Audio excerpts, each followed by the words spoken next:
Today we're going to install the Cartboy differential crossmember bushings and the differential bushings that go in the little dog bone in the back that connect to the actual differential. You're going to need jack stands, and 17mm sockets and box end wrenches and a torque wrench to torque these down. You may or may not need a press to press out the old bushings. So in order to change these bushings, you're going to have to take your two studs out that support your differential and each bolt that holds the bracket in. I'd definitely use some PB Blaster or freeze off or something if your bolts are rusted so you can get them off. Now these middle two studs, generally if they're rusted enough, you'll be able to back out your nut enough that it'll stop because it's rusted, and then it'll back the stud out. If not, you'll have to do the jam nut method where you thread another nut on the stud and then take your wrench and use that to back up against the other nut to get it off. I've already kind of pre-loosened mine, so they should just come out. They are 17mm. If you use an impact, you definitely want to get a swivel and extension to get up in here. You also want to make sure that you support the rear end with a jack stand or jack. Otherwise, when you take these two studs off, the rear end will fall down.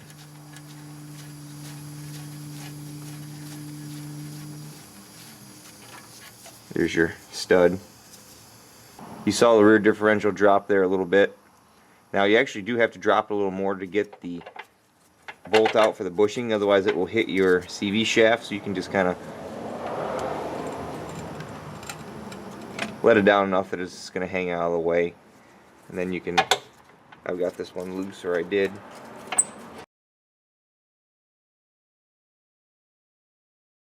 That way you can pull your bolt out from the back. Now we'll get the other side out.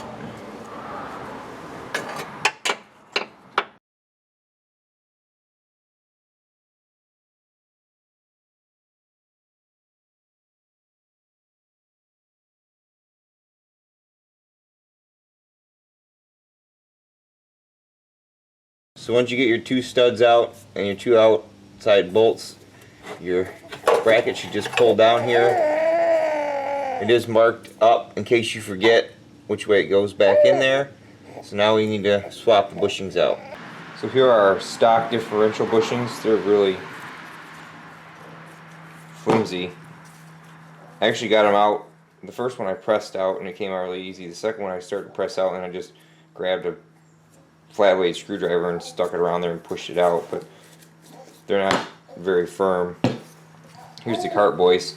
Basically they're two halves with a stainless steel insert there, and you put each half in there like that. The bushings are just press fit. You separate each half, push one side in, push the other in, and push your insert in. Doesn't get much simpler than that. Now it's ready to go back in. Now you got your bushings back in, you're ready to put your bracket back in. Remember, the arrow points up and points out this way. It should just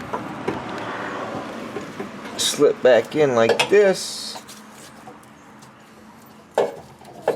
one way or another. When fitting the bracket back up in here with the new bushings, you may find that it doesn't really want to go in there because the new bushings are a little thicker. So I started with one side, hammered it up there with a dead blow hammer, got it lined up, got my bolt pushed through, came over and did the other side too. It took a little wiggling, but they got in about 5 minutes. And then I used the jack the differential back up, and I was careful to thread the two studs back in here. Make sure you weren't like riding on the bracket at all and stripping the threads out as you're trying to screw it in, so make sure they go in nice and smooth. And we're going to try to make sure the stud is bottomed all the way out. I'm going to use that jam nut method, like I said. Install another nut on the top here, and then tighten that down up against the other nut, and it'll allow you to reinstall the studs without messing around too much. The torque specification on all four nuts back here is 51 and change, so 52 foot-pounds. If you can get to the studs, if not, good and tight will probably work on those. I was able to get in there with a swivel, so it's probably not perfect, but it's close enough to get those tightened down. So in order to do the Outrigger bushings, we have a 17mm bolt here and two 12mm here. We'll take the 17 out. Impacts always help.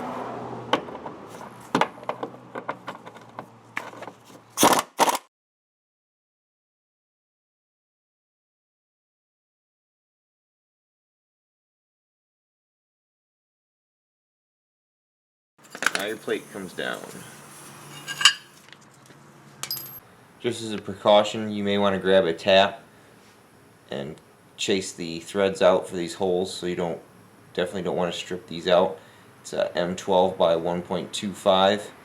I'll just go ahead and I just throw a little bit of a PB blaster on them, and I run them up through the holes just to make sure they're nice and clean before you put the bolts back in. So once you've taken both sides down, if you had your jack under your rear differential, if you put some jack stands on the control arms here and then let the differential down, your outriggers will actually come down so you can actually get this plate off here and start your work.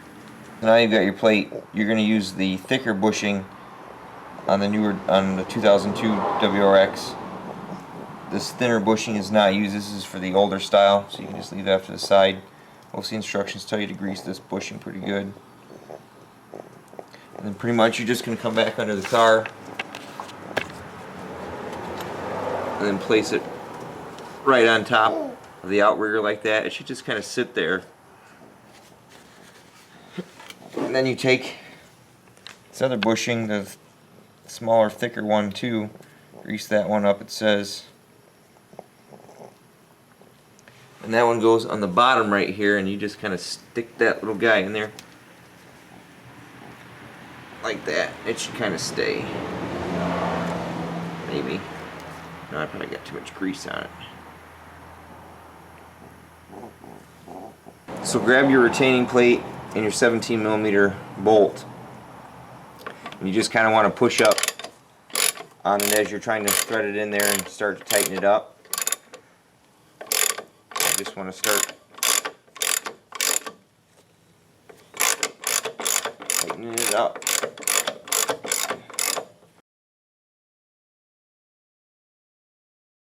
Once you get that pretty, you get it close enough that you can thread these other 12mm in here, and start putting those in there too. They're not going to be snug, but just get them started so you don't strip anything out. You should get the one side started. I wouldn't snug up the other side too much, because then that's going to limit your movement on the opposite side.